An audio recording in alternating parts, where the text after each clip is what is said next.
are now plugged into Hooked on Science with Bruce and Conan.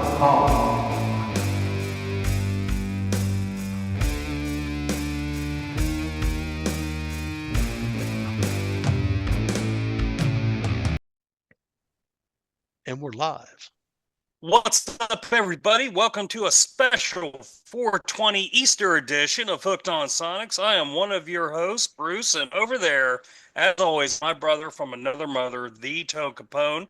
This week, we are beyond stoked to have on the show with us Doom Master Supreme, John Davis of Conan, to talk about his new upcoming album coming out Friday, April 25th. Just right around the bend, kids, called Violence Dimension.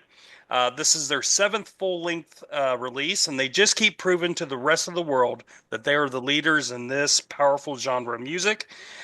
He's also just released another album from a group, Ungraven. That new album is called Hollows Made Homes in Their Sunken Cheeks.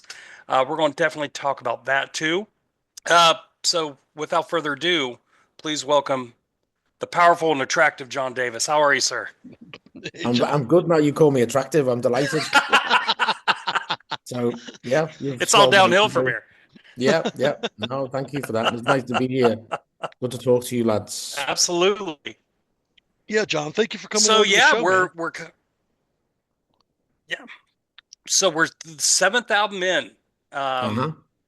Tell us about it. Kind of Okay. how long has this thing been going on? From the time that you decided you're creating an album till now, how long has that process took? Um, uh, probably about 18 months.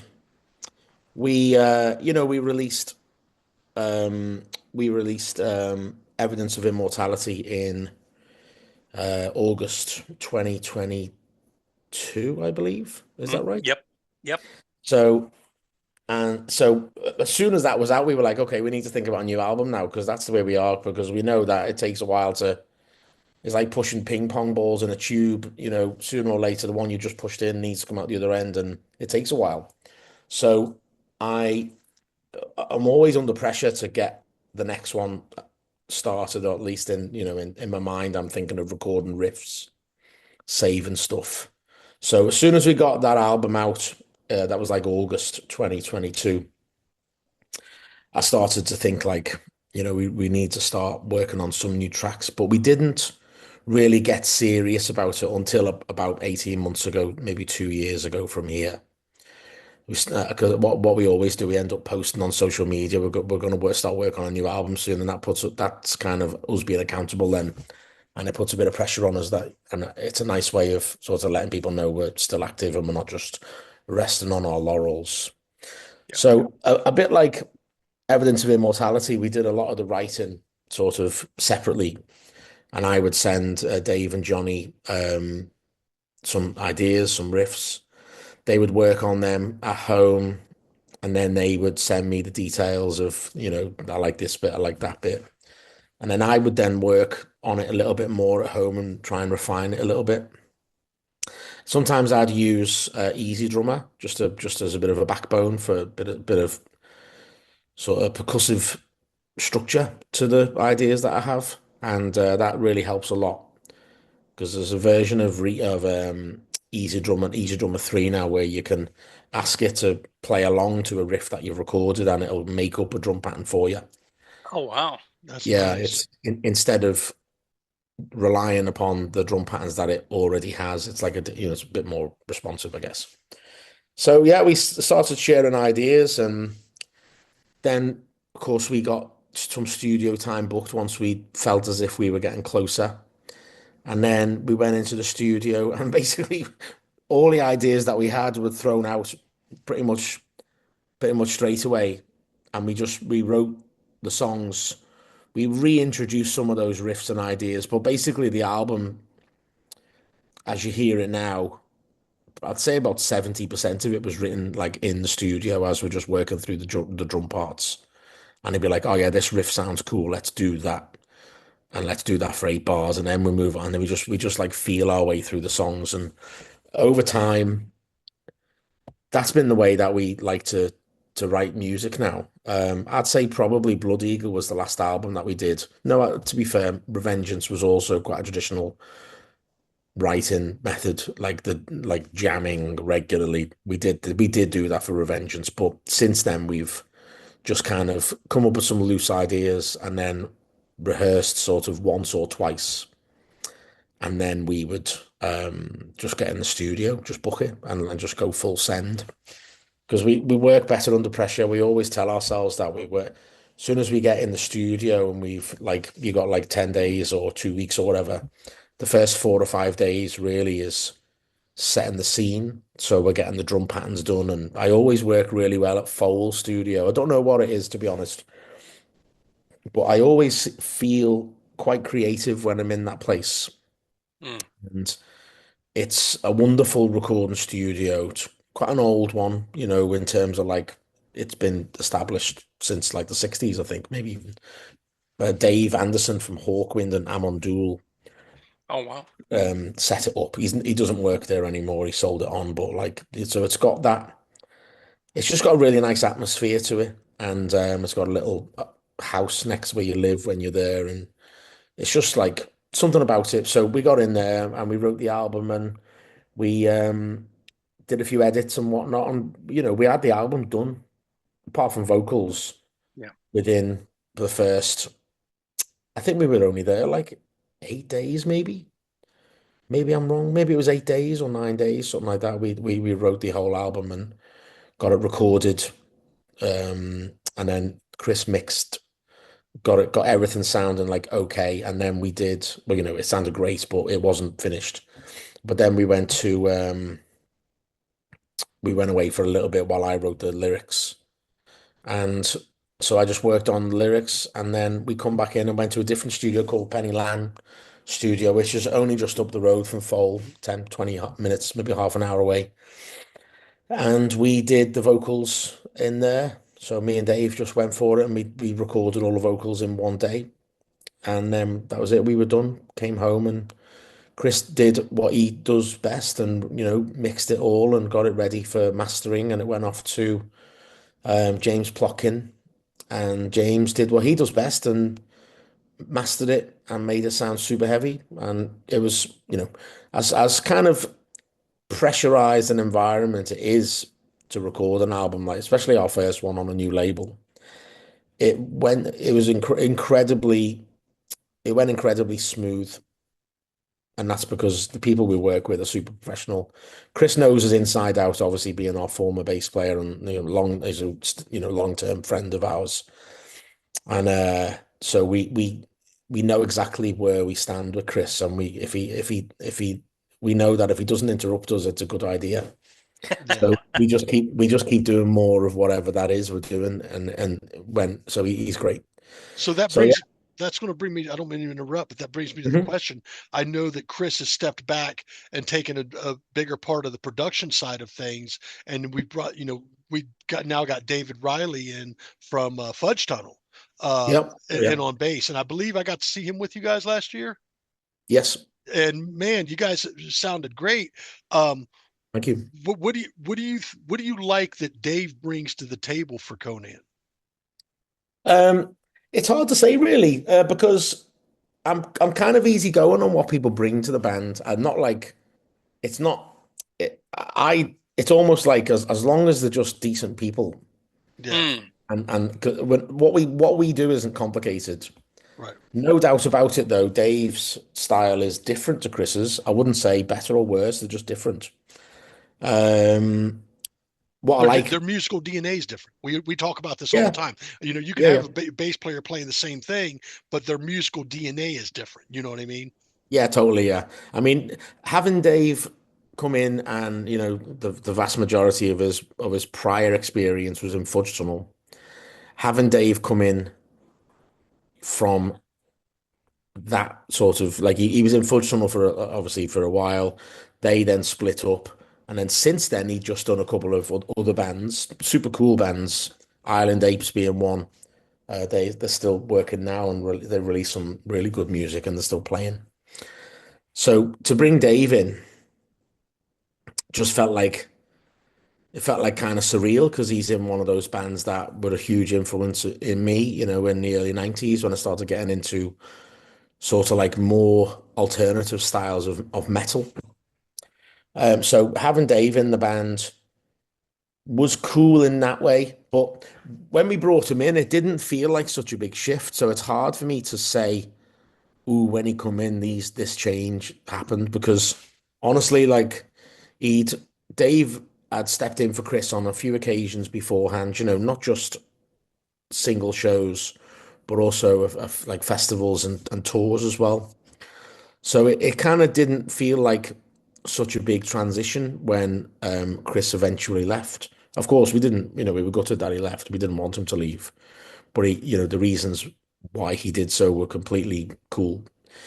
But yeah, so when Dave come in, it didn't feel like such a big jump because he toured with us so much already. Yeah.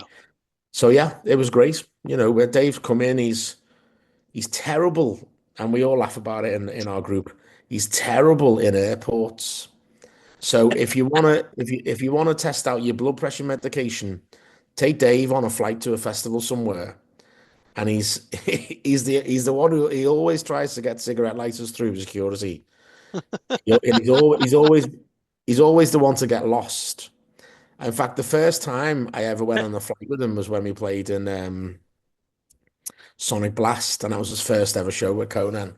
And he tried to take his pedal board in a cardboard box inside a rucksack. So he's got all his effects pedals all connected by wires inside a cardboard box. That should work out really well. Yeah, inside his backpack and just put it through like as if So obviously he got pulled for that, and I was thinking, oh my God, and he hasn't gotten any better since then. But that's like the little joke within the group. But actually, he's amazing. So I'm Yeah. delighted he's in the band. That's awesome. Mm. That's Oh my The God. I'm evergreen in David tears over here. Riley. Yeah. But no, I will tell you, man, you guys sounded great. Thank The you. last album sounded wonderful. This new album, we've gotten the opportunity to hear it. Our friends send it over there, and I'll tell you, man, um, Bruce has told me out of all the Conan stuff that he's listened to, this is probably his favorite Conan album. This Oh, cool. definitely falls into one of my top tier. Like one of the things I wanted to bring up is I was noticing in some aspects there was almost a thrashier tone not heard so often in Conan stuff that was brought to the table. And I'm going, holy cow, what a move. Yeah. Any insight on that? Well, we have to we change the equipment that we record with, bit by bit, okay, when we record, and it is inevitable that we sort of sound a little bit different from recording to recording. But we don't try and change things too much because we don't want to lose. We want to kind of impress the fans that we already have, but at the same time attract fans that we don't already have.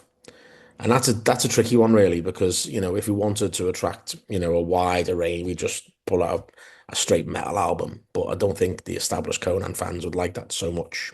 Right. And I personally, when I'm following bands, I hate it when they do something completely new. Like I'm not going to name any, but like your favorite band will bring out an album and it's completely different to what they've released before. Yeah. And it's like, oh, I wish they hadn't have done that. I'd have been happy with a slightly evolved version of that last album. Right. Um, and that would always bum me out. So I've always got that in the back of my mind. Like, don't change too much. But on this album, I guess the more thrashier tone you were talking about could possibly be from the slightly different equipment that we used on this album. Like the guitar tone that I have now live is a little bit more like that, a lot more mids, a bit less of a focus on just being like as much low end as possible Right. because we already tune low. You don't need to also turn the bass right up. That's like it's not necessary because that's what Dave's for. Right. So I think because of that, I used on this album the live rig that I have, which is like a solid state power amplifier with a valve preamplifier, and that's got a very mid sound. Now, which Uh, amp is that? the preamp is made by a guy called Ned Clayton. Okay, He makes the Micro T amplifiers, if you know that. He's from Salt Lake City or near Salt Lake City. He also makes amplifiers with Gentry Densley from Eagle Twin, and he made me a valve preamp, a rack valve preamp that is nice. voiced the sound a bit like a Matam GT 120 kind of My sound. my favorite amp. Yeah, same here. So I own like 70s versions of a I once owned 70s version of the Matam GT 120 and also an Orange OR 120 from the same era, which are picks Oh, only, like the sort of orange amplifier that I think a lot of people think they're getting when they buy the new ones, and it's not the same at all. no, no, no, no, Um, no. Nowhere near. So those old 70s amps are the best sounding amplifiers I've ever had. However, they're also the least reliable because they're not built for thrashing it with a fuzz pedal down tune guitar. They're jazz amplifiers. Yeah. Mm. So no wonder I found them really unreliable, the older ones. And the newer ones through Matamp sound just as good, but again, I was blowing tubes here and there, but that's not their fault, it's mine, just because I was pushing it too hard, you know. So yeah, the album, aside from me using my live rig, I used Chris's old Matamp GTO, which is the same amplifier sound that Sleep have and in the early days, and Right. also the first two High on Fire albums were recorded using a similar amplifier. Like on Yeah. its own, it's just got the gnarliest distortion of ever, like at any volume. I think Matt's So running Soldano now, ain't he? I think he he's is, yeah, mainly yeah, running Soldano now. yeah. Little claim to fame it with Matt Pike. I had a Laney supergroup, a late 60s Laney supergroup that I used on the album Revengeance. Okay. And I ended up selling that to Matt Pike, and he used it on the Sciences. Nice. So that's a nice little bit of um, um, lineage, if that's the That right word. that is awesome. I think if I remember correctly, Bruce might be able to even verify this. I think Hank 3 has Matt's GT 120. Oh, okay. Yeah. I'm That it would. almost Yeah, positive he owns Matt's sleep rig or Matt and Al's sleep rig Yeah. from mm, that era. Oh, right. I, Okay. I That's know he good. was a big fan, and I'm pretty sure at one point in time he did own it. Yeah. Me personally, I don't get to play out live often, but when I'm in my full open setup, I've got a like an orange Crush Pro because it's a little lighter of a cabinet Yep. that I run 412, and then orange. They have the pedal baby, the 100-watt pedal baby, Yep. I know them. and I'm Yep. running I'm running a Helix into that. I just got tired of carrying around 20 pedals, man. I had Yeah. so Yeah. many freaking pedals. Totally. When you're running a pedal board that's this big, Yeah. and you got to load it in and out, and if one connection goes bad, Yep. it's it's a pain. It sounds great. It sounds great when everything's running, but I ended up Yeah. running with a Helix, man. So Yeah. Never tried them, but I solved my excess gear issue for touring and festivals by bringing. I've got a pedal train classic junior. It's like about this big and maybe this tall. They're thereabouts. And is it the one you recently but posted? yeah, that's the one I've had for a little while. That one, I've got that inside a pedal train backpack.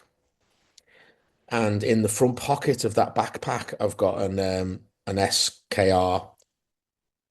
Is it SKR? I'm sure it's SKR. I think it was. Bludgeon guitar amplifier, 300 watts into 4 ohms, but into 8 ohms. Two Marshall cabs, whatever the festivals have. It's like super loud already, and it's voiced quite like a hot rodded JCM 800, and it's brilliant. And I took it to Asia and Australia and New Zealand on the last tour, and it was a joy to use because I just popped it in the front pocket of the backpack. And then in another case, I had my guitar in an Enki case and in a suitcase with my clothes in, with my backpack in. and it's basically just all of that on a plane. And I was like really super organized, and having it in the backpack, having my amplifier in the backpack was like a game changer for me because it meant I turned up to the venue. I'm not having to like dial in a new amplifier. And in fact, I don't think the knobs were moved at all the whole tour. So I'd literally just pop it on there, plug everything in, and I was good to go. It adjusts the voltage to whatever country you're in. Yeah. So I don't need a transformer or any of that stuff. So it's a game changer. If it didn't sound great, I wouldn't use it for sure. But Oh, it sounds amazing. Like seriously amazing. Really, really cool. A great piece of kit. And I was always of the mind of never want oh, we got you frozen up here.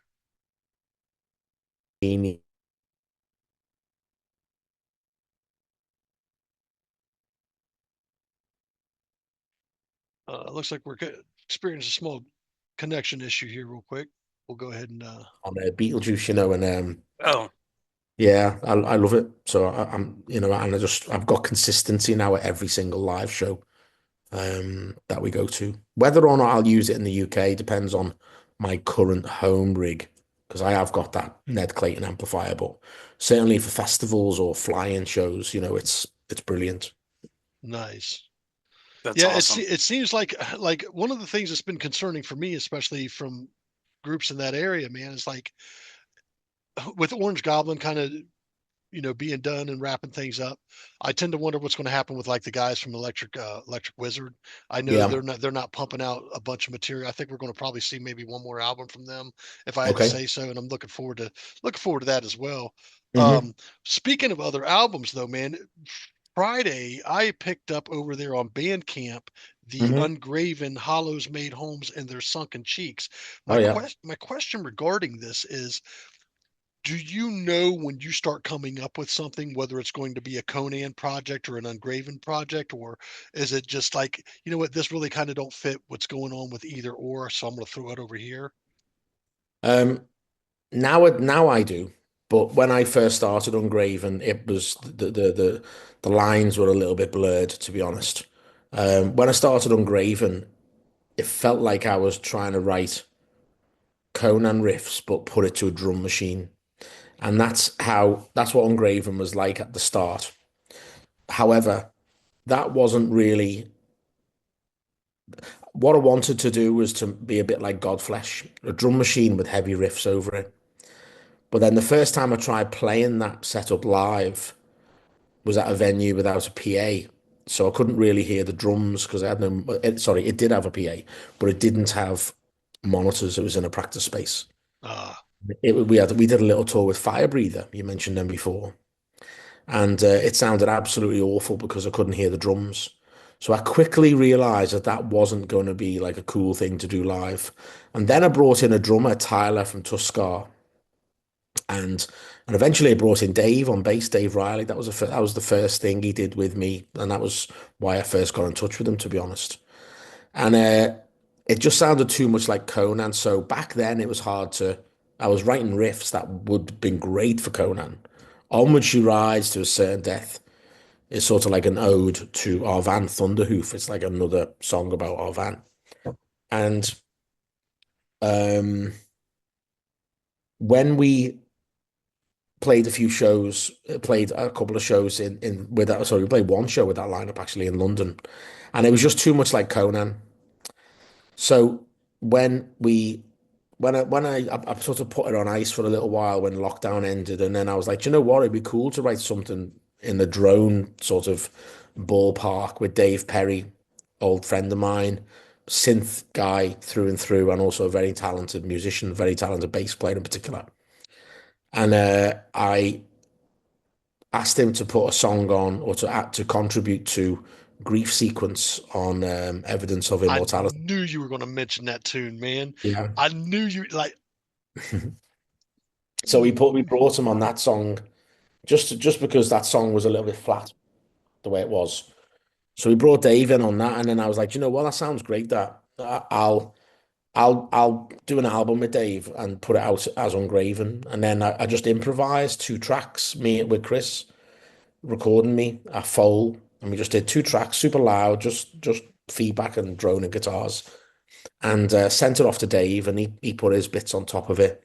And then I was like, this is how Gungraven should sound. Otherworldly, different, Yeah. sort of spacey, but not necessarily futuristic. And I just wanted it. I just thought like this is like a terrible sci-fi movie from the 70s. You know, but they're fucking awesome at the same time, aren't they? Which is what Yeah. I wanted. I Yeah. wanted simple guitar, and I improvised all the guitar to a click, and then sent it off to Dave. And Dave really is the main talent on that Ungraven album. Everything interesting on that album is Dave. Mm. So the other point of note for that album is I used an Earthquaker Devices Life pedal. You know, the same pedal that Sun released with Earthquaker. Yeah. And that particular pedal is my pedal now for Ungraven. As a tribute to my friend Christian Smukel, who was a a promoter and in the Hamburg area, Germany, and he was the first person to invite us to play in Germany at one of his festivals called Droneberg. And through him, I met a few people in the band called The Moth. And during lockdown, Cecile, my good friend in The Moth, informed me that um, Christian was not very well. So I was an old friend of mine, and I got in touch with him, and unfortunately he didn't have too long to live. He was dying of cancer, very sadly. So this is like just after lockdown, and so we were chatting back and forth over the course of 2 or 3 days on Facebook, and I got to learn that he was, we had like 2 days to live or something like that, as we now know. And he asked me what I wanted from his shop, and his shop was somewhere that we went every time we were in Hamburg. And Christian either was promoting our show, or he would invite us for a coffee the next morning in Hamburg, and it was something we did religiously every time. We loved him to bits. And I said, "Well, I don't want you tell me what you'd like me to have." So he gave me like a 2 or 3 different effects pedals, and one of them was this Life pedal. And Yeah. last time we were in his shop, I was posing with it because it was like a rare pedal at that point. And I said, "Well, okay, well, I'll take the Life pedal off you, and I promise you I'll use it." And anyway, he said, "Okay, I'll get it to you." So he posted it, and it arrived like 3 or 4 days later. And in that period, he passed away. So when it landed in my post box, he'd already died. God bless him. Mm. So I, I got some Velcro on it, put it on my Ungraven pedal board, and the rest is history. Like I'm going to use that on every recording now in his honor.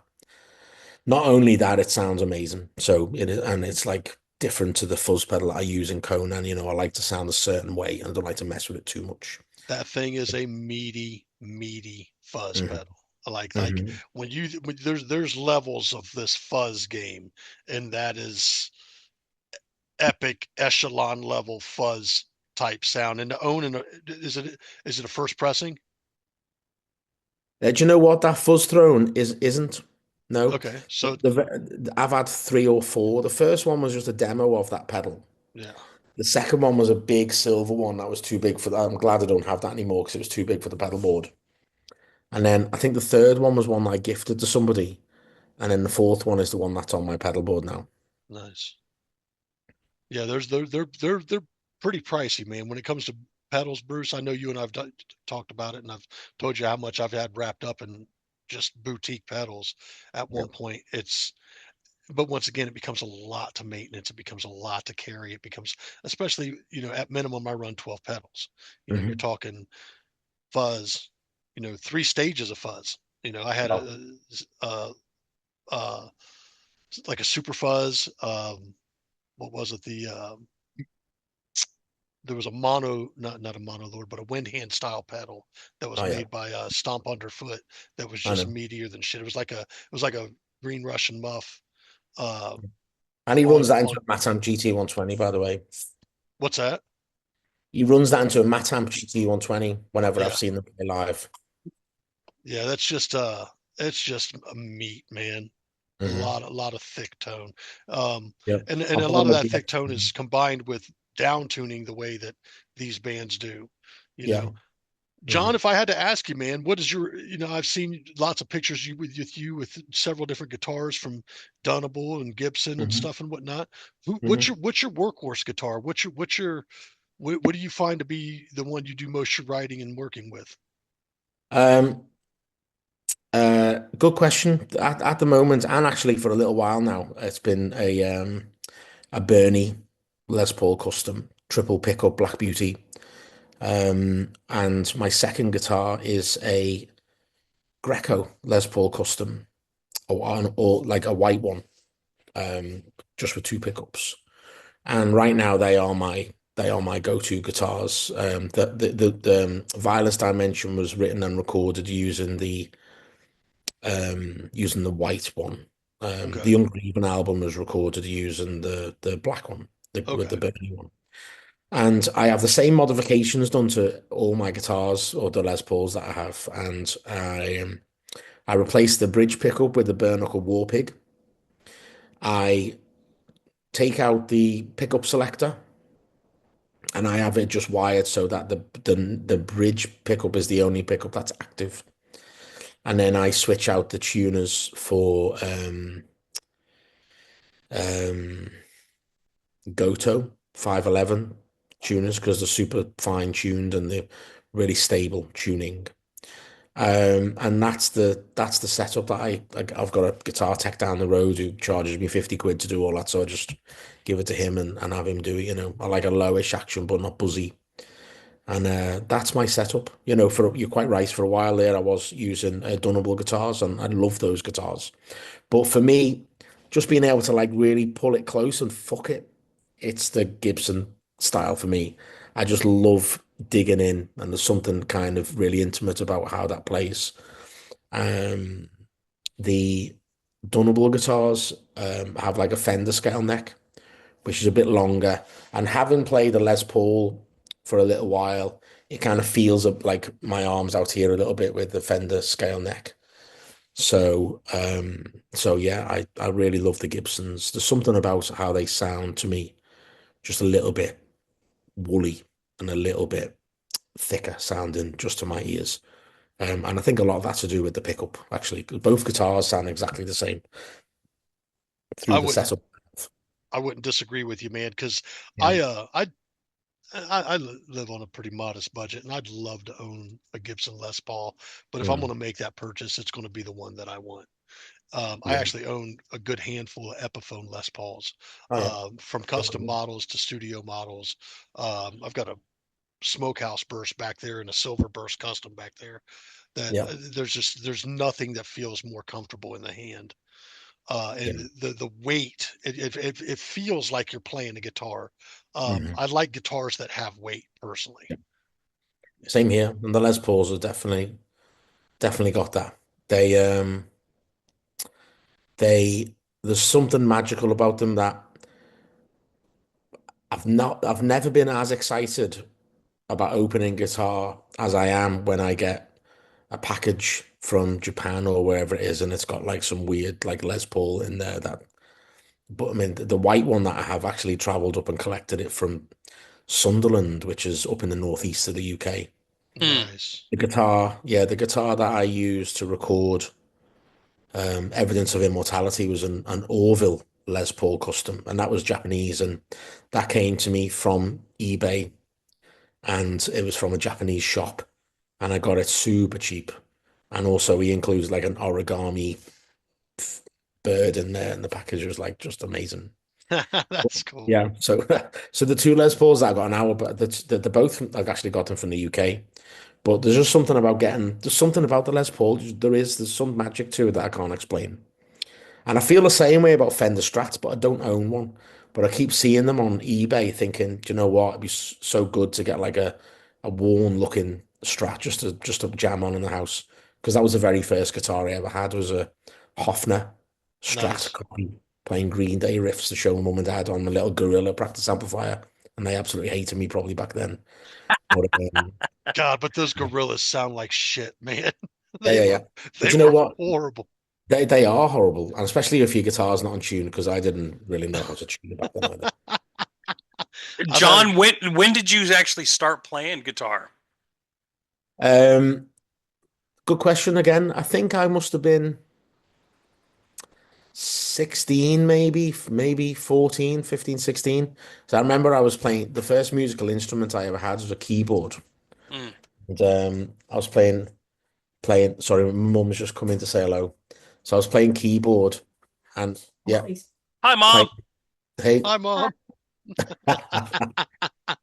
she's gone out again now. So I was playing yeah, keyboard and I could play Axel F and the theme tune off some Hovis bread advert.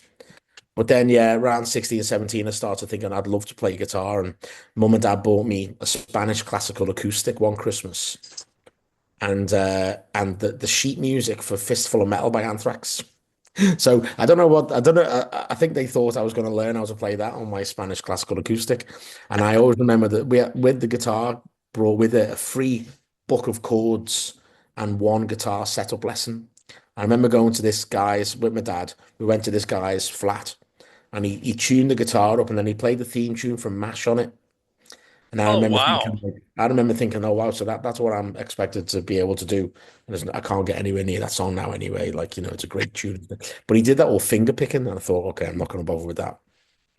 And I remember on my 18th birthday, my grandfather, God rest his soul, John Fitzsimmons, had saved up all his pennies and 5 pence pieces over a number of months or years, and he gave me £100 for my 18th birthday. And I remember being in a a shop in the Arndale Centre in Manchester.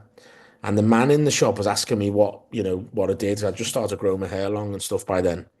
And I remember telling him I was learning how to play guitar, and he showed me what a power chord was.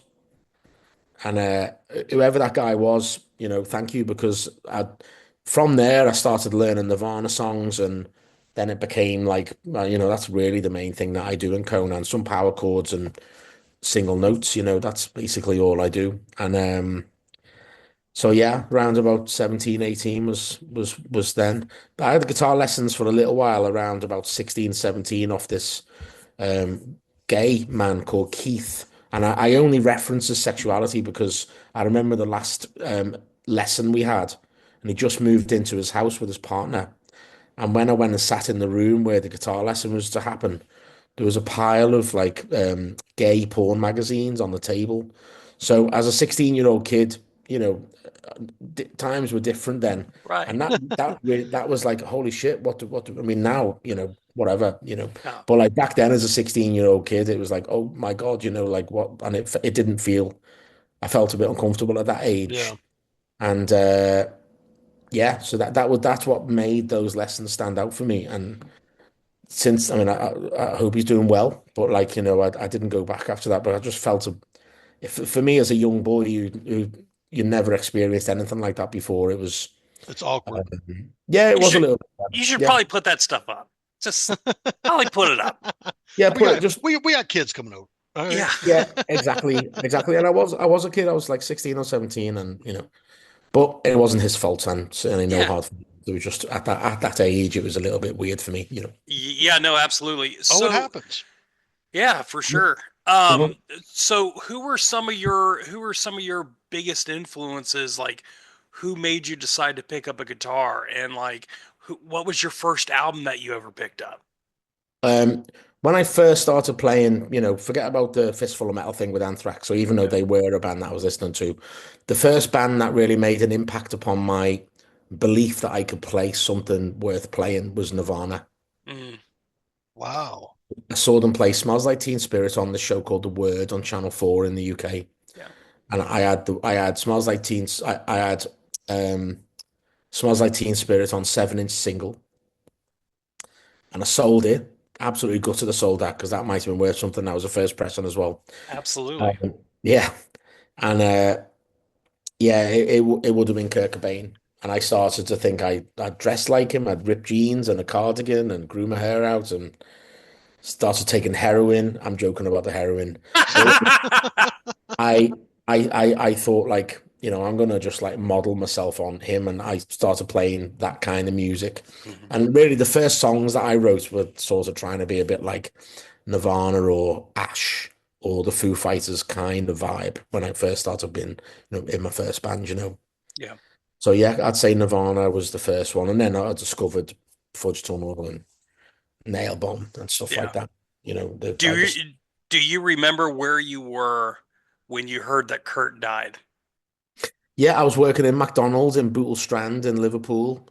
The same Bootle Strand where Jamie Bulger was abducted from and murdered in Liverpool. Oh That's wow. if you may or may not have heard of that crime, but that was like a big deal back in the UK then. And yeah, I remember I was in work that day, and I someone told me that he died, and I was like gutted because I was, a big Nirvana fan at that time. So Yep. that was it. I Yeah. do remember perfectly. Yeah. Same here. I remember the local radio station in Columbus when I was living there. I was what 17 years old, Mhm. and they had just broke in, and they were playing when Courtney Love was having that vigil out Oh, and reading the suicide note and that whole thing. It was so surreal, and it really felt like like a piece of our generation absolutely died that day. yeah, yeah, absolutely, yeah. I And agree. yeah, and I think his loss is still felt so much. Oh yeah, totally. Yeah. So It's yeah. Steve, absolutely 100%. I think the music industry would be a lot cooler with Kurt Cobain around, but at the same time, I think he would have shied away from it by now. The way that it's totally different. Absolutely. It doesn't, there's nothing punk rock about the music industry now. There's, apart from a show and a squat, everything Right. else, everything else beyond that is commercialized to death. Even the small shows. Yeah, and Um, I think he really, I mean, he wasn't a big fan of the industry itself then. Like he was Correct. already kind of looking for a way out. That's true. Like he just Sadly, yeah. yeah. Yeah, fame just wasn't his thing. no, No, unfortunately. I've been to that house too. I've been to Seattle, been lucky enough to been to Seattle a few times. Yeah. And I've been at that bench where, all the fans were crowded Mm, around in Seattle there. And it's a lovely part of the world. yeah. Yeah, it was nice. I mean, obviously I was much older then when I went to see it, so I didn't have the same emotional pull as maybe it would have done when I was a kid. But Yeah. yeah, it was interesting to go and hang out there, like for sure. Yeah. it's unfortunate for a guy like me because personally, Bruce can tell you, I'm just not a Nirvana fan. Yeah, I've tried to get into the guys. I've listened to them several times. It just doesn't ring with me for some yeah, reason. But the yeah. the the funny aspect of it is I love bands that influence them, like the Melvins and stuff like that. Yeah. So it happens. Not everything's for everybody. Yeah. I do respect where he had been able to come in and pretty much bring around this new sound because we gained so many great bands around that time. Yeah, yeah. Soundgarden, Alice in Chains, and so many great bands that evolved from that Pearl Jam and Hmm. whatnot. And it was a Yep. huge there was a huge scene. And Yep. unfortunately, my problem with that whole scene is I feel personally that once Kurt kind of passed on, then you had Lane pass on, and Yep. now Chris Cornell's gone. It's like who's there to carry the banner anymore? I know that Alice in Chains is doing it with a new singer, and I know that Yeah. Pearl Jam's still able to go out and do some shows here and there and Yeah. whatnot. But who's carrying that scene anymore? You know, Do for us, there's a bit of grey in your beard there, a bit of grey in mine. I'm not so sure. How old are you now? I'll be 50 next year. Okay, I'm 48, so I'm with you. Yep. So what I think at our age, I don't think music hits us in the same way whereby we think of musicians the way we probably did when we were 18 and 19, Yeah, because we see them as like we have a more rounded view of the world by the time we get to Hmm. where we are now.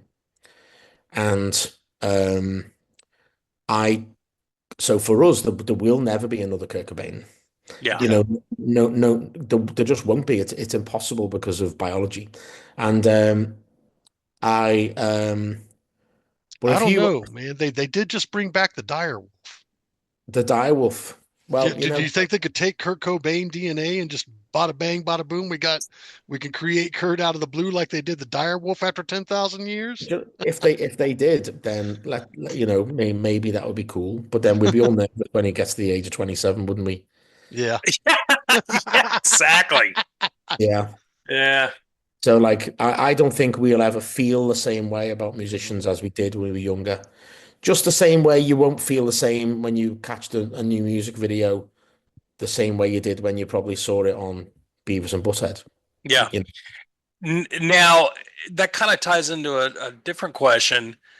Now that you've been in the industry for as many years as you have, do you still get kind of starstruck when you see one of your heroes or, run into someone that you really kind of looked up to? The two most recent ones I've met is John Bush and Gary Holt. Um, Gary Holt more for his Slayer connections than his Exodus connections, Mhm. and John Bush more for his Anthrax connections than his Armored Saint connections. Right. And definitely was starstruck meeting both of those two guys. And I had just got a selfie with both of them at Alcatraz Festival last summer. So yeah, and that's a part of this which still is the same for me as a 48-year-old man. I still love seeing and bumping into and maybe getting a selfie with people who I look up to and admire. You're still a fan. Oh yeah, absolutely. While you're in the industry, you're still a fan. Yeah, and what's there now that maybe wasn't back then was more like an acknowledgement of the legacy and and more like a feeling of respect rather than worship. Yeah. So when I see those people, I'm like more like I'm like I'm a musician too, way below you in the whole running order of life. But like I just like, can I get a photograph with you? And I wonder if they see this 48-year-old 48-year-old man. Um, and I wonder I wonder if they think I should be there because I don't look like like John Bush looked amazing and Gary Holt looked amazing. And then I woke up in a pair of shorts and flip-flops and with a cut off like autopsy t-shirt with these terrible tattoos that I've got, that awful tattoos. And I woke up and I'm like, can I get a selfie with you? And I remember with John Bush, I had an ice cream in my hand. So I sort of hid that from view and took a photograph with him. And then I didn't get a chance to reminisce about like Sound of White Noise and my favorite songs on that album, or Stomp 442. And the last comment he said to me was, "Make sure the ice cream doesn't melt." And I just, I just thought, well, it was lovely to meet you, but it was like, it was just a really nice moment, just to share. Like it was like as if, even though I'm 48 and I guess he's in his late like 50s, maybe I don't know, maybe Yeah. 60s, I don't know, maybe 50s. It still felt like I was the young kid and he was like the older guy Yeah. making sure I didn't let the ice cream melt. So I thought that was like a really nice moment. And with Gary Holt, I said, I play guitar too. Not as good as you though. And then he says, "Oh, I bet you do play quite well, don't you?" And again, that was like still like that kind of conversation was what I might have with one of my kids. Yeah. I'm like encouraging them that Yeah. you are good at this, don't give up. And it was just like those two moments was like, I wonder if that's how they feel when they meet like a fan, like they're in a position of authority and you're like a fan just asking for a photo. So it was a bit like, it was funny to be in that position because we just played a really cool show and had a massive mosh pit. But then meeting them backstage, it was like the master and the apprentice. And Yeah. I really loved that. And it was really good because it brought me back down to earth in a second. That's I'll tell you awesome. what, I drove 2.5 hours to Youngstown to see you guys, Uh-huh. and I probably dropped a small fortune at the merch booth. Oh yeah, well, I I come appreciate back that. with come back with two hats and think I definitely I don't think you guys have a shirt in my size, but Mm. maybe an album or something. But at the end of the day, I was on Dave's side of the stage and I yelled to Dave and got his set list. And a couple of you guys signed the set list and snapped a picture with me. And I was just like, you know what? It's moments like this that, I don't feel like I'm trying to be too intrusive, but just to be able to snap a picture and say, you know what? Have a great set tonight. Have a safe trip on the road. Yeah. I don't want to go get all lunacidal. Like I was sitting there, we talked about this before on another show. It took me many years to get into the band Death, and I Oh yeah. finally understand and respect what Death did to the Death community.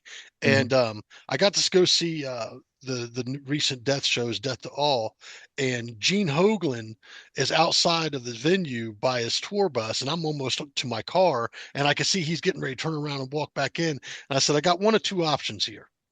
I Yeah. can either yell, "Hey, Gene," and start running at him, this big 350 pound tattooed bearded man, like, or I He's could used to just it. say, "Have a good night, Gene. Thanks for the show." You know what I'm saying? Yeah. He'd love that though. Yeah, Yeah. I personally love speaking to like people at the show. I love it. Um, and when you've been around the block a few times and you played like a lot of shows, that kind of interaction slowly works its way up actually to being one of your favorite things about being on tour. yeah, For me personally, I absolutely, unless if I've had enough sleep, then I'll talk to people all day long. Every now and again, you might feel a bit tired, and that is just tiredness, not like. And when I'm that tired, I don't want to talk to anybody. yeah. Like, I'm not even the lads in the band, or I'll just go and take myself away for a nap. But when we get to the venue, I absolutely love hanging out with the people who are there to watch the show. I do. So it's like when people want a photograph or just a chat, or it's brilliant because what I'm really privileged to be in this position. I I wanted to do this since I was a teenager. So being able to and I was like 15, 16 when I first started thinking I might want to be, learn how to play guitar soon and do it, and go and play shows live. And one of the first things I promised myself was that I'd go and play shows. I just felt like I really needed or wanted to do that later on in life. And so There's to no be, drug like it. yeah, There's exactly. no Yeah. drug like it. It's amazing and really wholesome and it feels great. And there's nothing negative about it at all. Obviously, spending time away from your family. I've got children, so it's like, that is not, I don't enjoy the thought of that. However, what a cool thing for them to see, just how big the world actually is, by proxy, by watching me go and play shows in Taiwan or Australia or Thailand or whatever, America, Canada. So I remember promising myself I was going to go and play these shows and being able to do it is I just feel like the luckiest guy alive because really since I was a teenager, it's all I've ever really wanted to do, and it's always been the thing that got in the way of the day jobs that I had that I needed to do just to have money to pay rent or eat. Because I'd be in my day job, and if I wasn't playing Eve online illegally on my work PC, I'd be thinking about band stuff and answering band emails on my phone. Used to have a BlackBerry, and I'd be like Yeah, replying. And that's what I did. I promised myself I would do this. Yeah. So to get to the stage in my life and being in a band has bought me. Here's the way I think of it. It's bought me so much time because you spend 8 or 9 hours a day in a day job, and then you spend X amount of hours when you get home, or X amount of hours traveling there. But I don't have that, and I haven't had that since 2013, apart from a stint when I worked at the UK Home Office over lockdown because I simply had no money at all. Um, so that decision back in my teens, I manifested it, and in 2013, late on, I was able to just do music full time, and it's brought me, like I say, like, repeat myself a little bit, but it's brought me like all that time that I've had that I would otherwise have spent in a day job 8 or 9 hours a day. Instead of that, I've been able to go and travel the world. I've been able to do the school runs with my kids growing up. My youngest is 9 now. My next up is 15. I've got a stepdaughter, 19, 18, beg your pardon, Freya. And my son is 19. And all that extra time that I've been able to spend with them because I didn't have a day job that put me in a bad mood when I got home, and all that bullshit that sometimes goes along with it. Because the day job I did have was quite stressful, and yeah, it just brought me lots of my day was given back to me because I decided to follow a career in music. So I feel really grateful to the person that I was in my teens to sort of make that promise, because I think it's important to sort of strive for something. And if I tell my kids that the world's a big place, don't be afraid to go and have a look. Oh yeah.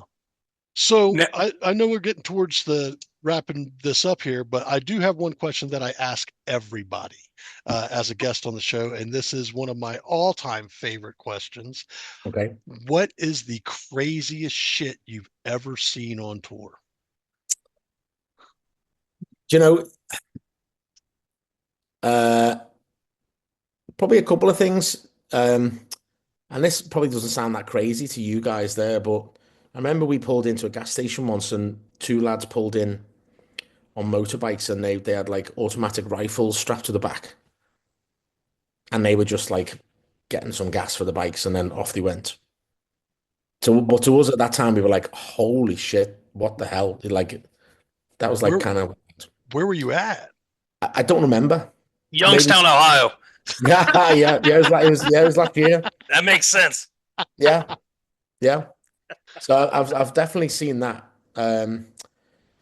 But you'd be surprised at how boring life is on the road. As much fun as it is, we don't tend to see anything like too crazy. I guess seeing so many dead kangaroos in Australia, that's probably like a wild thing to say. That's mind blowing.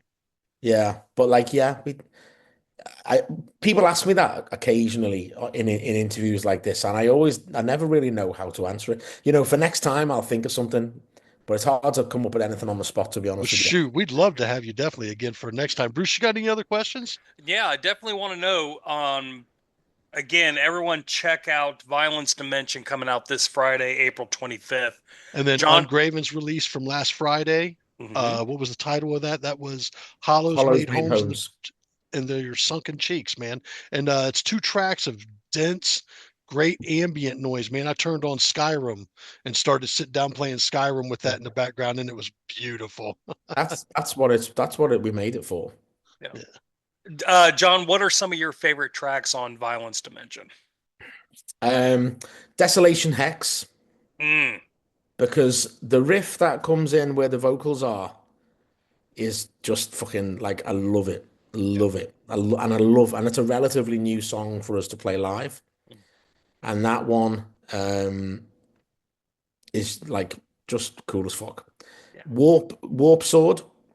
That was one that literally wasn't like it was one of those songs, a bit like Pain Cantation, where we're in the studio and I'm like, Johnny, Johnny, and I just started playing this and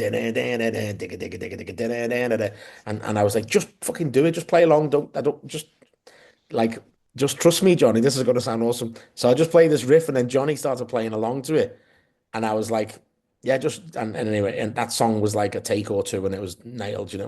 Nice. Uh, a bit like Ritual of Anonymity actually on the last album too. Mm, So yeah, those two songs there, they're like um the song Violence Dimension itself actually is cool because yeah. there's a guitar lead part in that which is like kind of noisy, a bit discordant.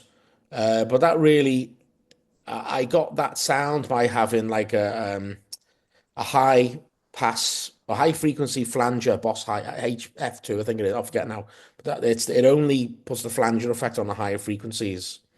So I just had this like squealing feedback from my fuzz throne into this flanger into a Boss RE201, the Space Echo pedals. Yep. I Mm. saw that on your board. Yeah, and I turn up the input gain from that, and it feeds back a lot more easily. And then the oscillating distortion on that song is just like super cool. That's about halfway through. I always look forward to that part when I'm listening to that album back. But yeah, they're just a few highlights, and maybe people have got a few more than that. But I'll keep it at that for now. No, I absolutely agree. Violence Dimension to me was such a journey of a song. I love that song a lot. And Warp Sword, fuck, the only knock I would have on it is like I want that one longer. Yeah, That I was know. such a cool fucking song. I I'm love the 40. whole album, and my top two standouts on the album, if I had to give you my top two, I'm so crazy about Total Bicep and the Oh and yeah. the title Yeah. track Violence Dimension. Like the Right. whole album just is. I've posted it several times on my Facebook page. If you haven't heard this album yet or get the opportunity to hear this album, be prepared, man. It's a mace to the face. Like it's just so pummeling, and I really like the addition of where we've slipped in some of that thrash metal sound that just it may be in some bursts, man, but it's just that slight change like we talk about when you want to grow as a musician or add something in as a musician, but still bring in new fans and bring in old fans. If you're not a fan or haven't heard any Conan stuff yet, please, I implore you to definitely check out this new album.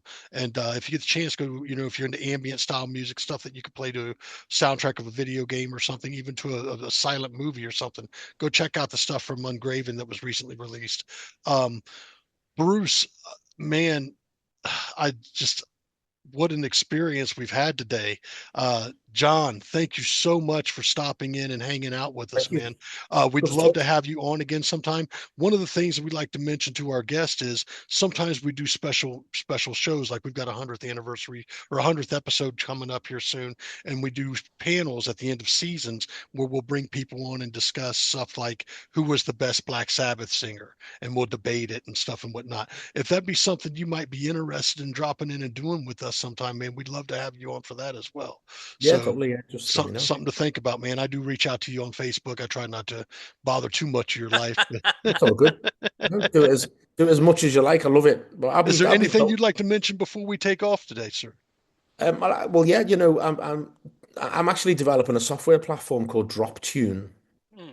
droptune.io, and it was born from a frustration of never having a set list ready when we go on stage, and also going on tour and not having a set list planned for that tour. So I'm no great software developer, but I know a little tiny bit now from a bit of training. So I created a software platform called DropTune where you can manage all your set lists and share them with your bandmates and have a look at all the statistics within there, like the flow of the tempo changes and stuff like that. And then you can publish that to a public wiki and people can see your set lists. Oh, They can Nice. cool.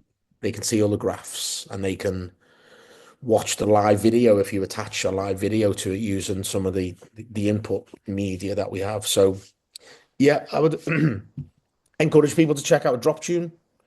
I have another one called SceneGen that's a little bit further away, but DropTune is now it's now online. So droptune.io, people, bands and fans can check that out. But in terms of music, nothing else to add at the moment, but we got a busy year ahead of us. We have got some tours and stuff that we're planning, stuff that isn't announced yet. And we have got a busy year ahead, and we're very grateful to people like yourselves for interviewing us and doing the PR and keeping our name out there because that's really important. So thank you to you both and all your listeners too. Well, thank you very Absolutely. much again, John, for stopping in. Once Cheers. again, guys, that's John from Conan and Ungraven down below. I'm Tone, I'm Bruce. and we're hooked on Sonics. Thank you guys so much for stopping in. John, thank you so much for your time. Cheers. We'll see you guys next week. Oh, nope. Before we go, my mistake. My I was mistake. wondering he's going to Yeah, remember. my mistake. Don't let it go. John, as we ask every guest, you got an album for us to review for you for next week? Yeah, you might not expect this from a 48-year-old graying rock person, but one of the albums that I'm listening to a lot at the moment is by a trap artist called Central C. Whether you'll review this or not is another thing. Oh, No, it's we going to get are. reviewed. We're going to You are review it. okay. Well, the album 23 by Central C. I've been listening to that a lot, and 23 by Central C. yeah, Central C, C-double-E, and I'll give you another one as well, which I implore you to check out. Um, it's a band called Instant Ruin, and the album is called Hardcore New Wave. Hardcore New Wave. Uh-huh. Awesome. So we don't cut everything, and Tony does everything so backwards sometimes. No, we can do it. Anyways, once again, John, thanks for joining us. That's Yeah, John cool. from Conan and Ungraven down below. I'm Tone, I'm Bruce again. and we're hooked on Sonics. We'll see you guys next week. Goodbye. Cheers.